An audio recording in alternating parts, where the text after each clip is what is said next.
sebuah kota kecil yang hiruk pikuk dengan aktivitas, hiduplah seorang wanita bernama Aisyah. Usianya baru menginjak 25 tahun, namun kehidupan seakan tak pernah memberinya ruang untuk bernafas lega. Aisyah tengah hamil 7 bulan, namun nasib buruk seakan tak pernah lepas darinya. Semuanya bermula ketika suaminya Farhan meninggalkannya tanpa kabar. Alasan ekonomi dan pertengkaran kecil yang semakin membesar membuat Farhan memilih pergi tanpa jejak.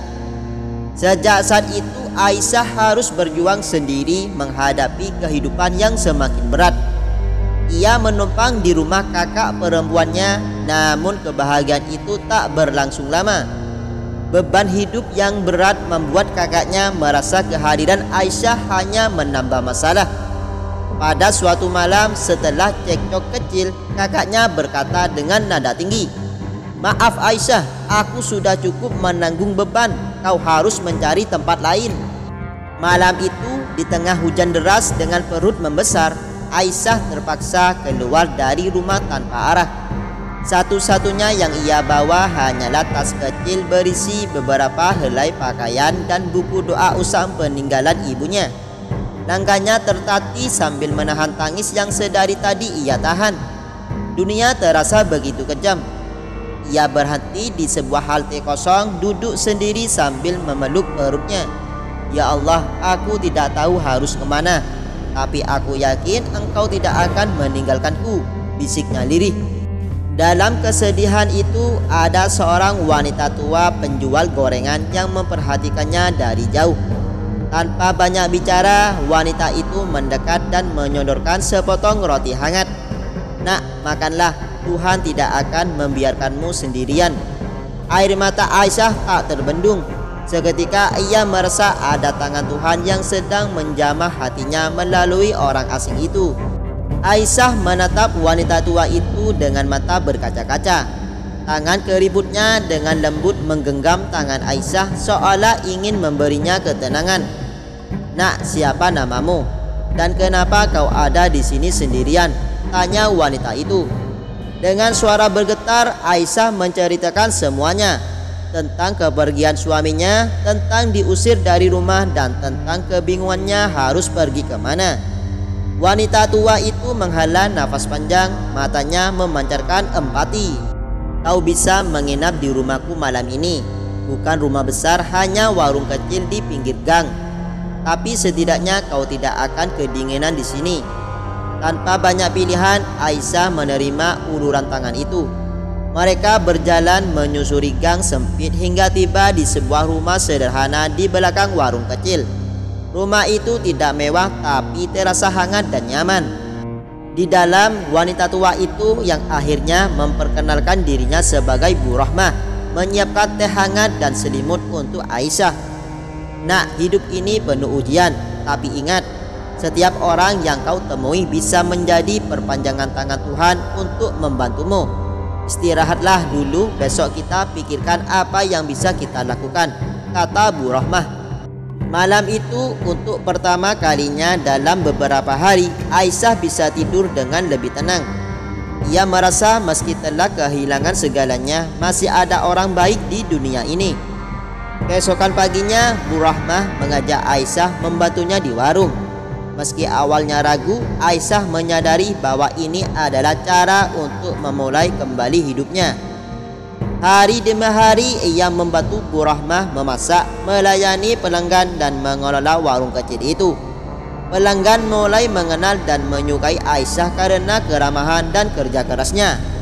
Suatu hari, seorang pelanggan tetap yang sering membeli gorengan memperhatikan ketekunan Aisyah. Ia seorang ibu pemilik usaha catering kecil. "Aisyah, aku melihat kau rajin dan cekatan. Aku sedang butuh karyawan di usaha cateringku. Bagaimana kalau kau bekerja denganku?" Aisyah terkejut sekaligus bersyukur.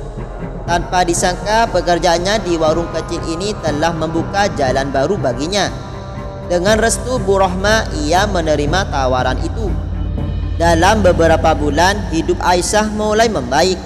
Ia bisa menyewa kamar kecil, menabung untuk persalinannya, dan bahkan sesekali mengunjungi Bu Rahmah yang sudah ia anggap seperti ibunya sendiri. Suatu sore, di tengah kesibukannya bekerja, Aisyah mendapatkan kejutan tak terduga.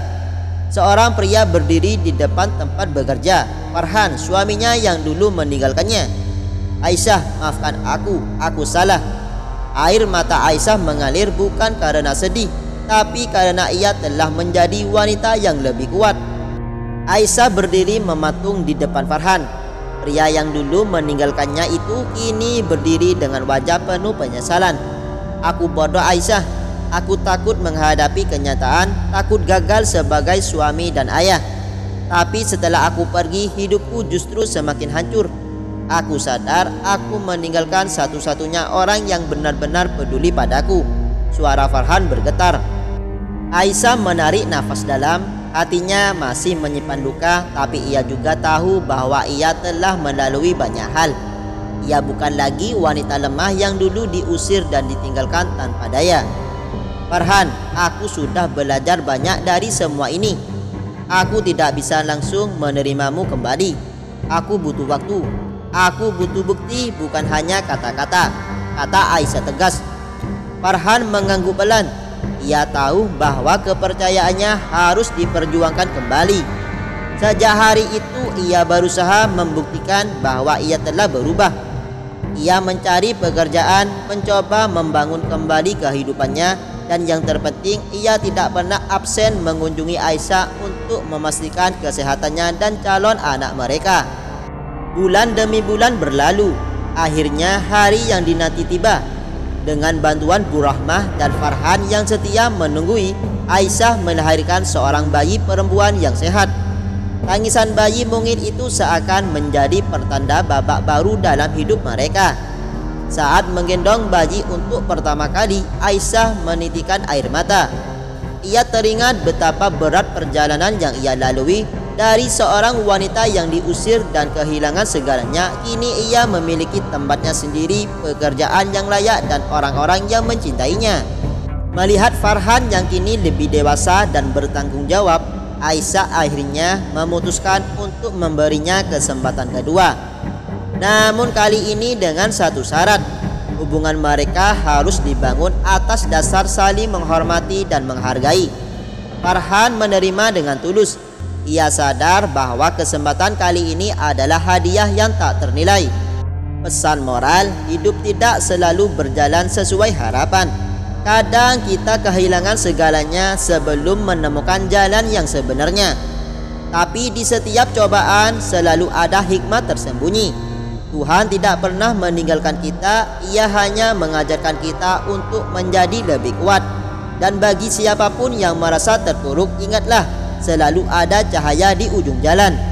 Terkadang dalam gelapnya kehidupan, pertolongan Tuhan datang dari arah yang tak terduga.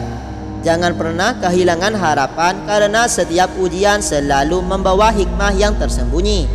Hidup mungkin terasa hancur saat kita kehilangan segalanya, tetapi selalu ada jalan bagi mereka yang mau berjuang. Tuhan selalu mengirimkan pertolongan lewat orang-orang baik yang tak terduga.